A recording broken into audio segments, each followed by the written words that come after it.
আসসালামু আলাইকুম রহমতুল্লাহি বারাকাতু। প্রিয় দর্শক, দেখতে থাকুন বায়োগ্যাস প্ল্যান্ট কীভাবে তৈরি করতে হয়। এবং বায়োগ্যাস দিয়ে আপনারা যদি রান্না করতে চান সেক্ষেত্রে আপনার এরকম একটা ড্রাম কিনতে হবে। এই যে ড্রামটা, তারপর একটা পাইপ লাগাইতে হবে। এই যে পাইপটা দিয়ে আপনার ময়লা দিতে হবে, গোবর, বিভিন্ন ধরনের আপনার সবজি বা বাসায় যে রান্না করেন সবজি কিনে আনেন, এই সবজির ময়লা ছোলা এগুলো এটার ভিতরে দিবেন। এটা পচে গ্যাস তৈরি হবে। তো আর এই পেজ দিয়ে আরেকটা পাইপ করা হয়েছে এই ড্রামের উপরে। এই পাইপটা, এটাও আপনার এখান থেকে সিমেন্ট দিয়ে আমি আটকাই দিয়েছি যাতে লিক না করে, গ্যাসটা বের হয়ে না যায়। প্রিয় দর্শক, আপনার এরপরে আপনার এটার ভিতরে পানি আর ময়লা গোবর যাই দেন, আর এখান থেকে একটা নিচে আপনার একটা টেপ কল লাগানো হয়েছে যাতে আপনার পানি ভরে গেলে পানিটা কমিয়ে দিতে হয়, বের করে ফেলানো যায়। এই যে এটা আপনার এখানে ছাড়লে এই যে পানি বের হইতেছে, ঠিক আছে, এই যে পানি। তারপরে আপনার এই একটা লাগবে হলো গাড়ির চাক্কার টিউব। যে গাড়ির চাক্কার টিউব আপনার ফুল হয়ে গেছে, গ্যাসে একদম ভরে গেছে। এবং এটা ওই আমি ফালাইছি একটু।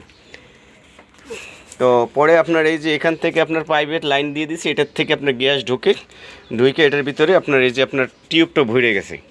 আর এখান থেকে আপনার চুলার ভিতরে, এই যে চুলার ভিতরে এখানে আপনার চাবি রাখছি, চাবি দিয়ে এখন বন্ধ করা আছে। এখানে আপনার চুলার সাথে সেট করলে এই যে এই পাইপের ভিতরে আপনার আর এটা চুলার সাথে সেট হবে। এই যে এই পাইপটাই, এটা সেট করার পরে আপনার চুলা রান্না করলে রান্না হবে। আমি আপনাদেরকে একটু দেখাচ্ছি, ধরো তো এখানে সরো সামনে কোণে। এই যে আপনারা দেখতে থাকুন, এই যে আগুন জ্বলতেছে, ঠিক আছে। এই যে ফুল স্পিড আবার কমিয়ে দিয়েছি। এই যে এই যে এই যে চাবি, এই যে অফ করে দিয়েছি।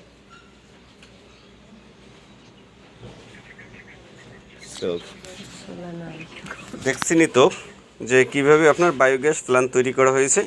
তো এটা আপনার চাইলে, যাদের আপনার শহরে গ্যাসের প্রবলেম, রান্নাবান্নার সমস্যা, তো আপনার একটা সিলিন্ডার গ্যাস কিনলে রিস্ক থাকে, ঝুঁকি থাকে, আর 1500 টাকা 1600 টাকা লাগে। এটা হলো একদম ফ্রি, আপনার কোনো খরচ নেই, যে একবারই খরচ হবে। তারপরে আপনার ময়লা দিতে থাকবেন আর গ্যাস হতে থাকবে আর রান্না করতে থাকবেন, খাইতে থাকবেন, ঠিক আছে। আর আমার জন্য দোয়া করবেন, আর আমার চ্যানেলটা সাবস্ক্রাইব করবেন আর কমেন্ট করবেন। আপনারা যদি আরও নতুন নতুন কোনো আপডেট ভিডিও পেতে চান আমাকে কমেন্ট করে জানাবেন ইনশাআল্লাহ। জি, আসসালামু আলাইকুম রহমতুল্লাহ।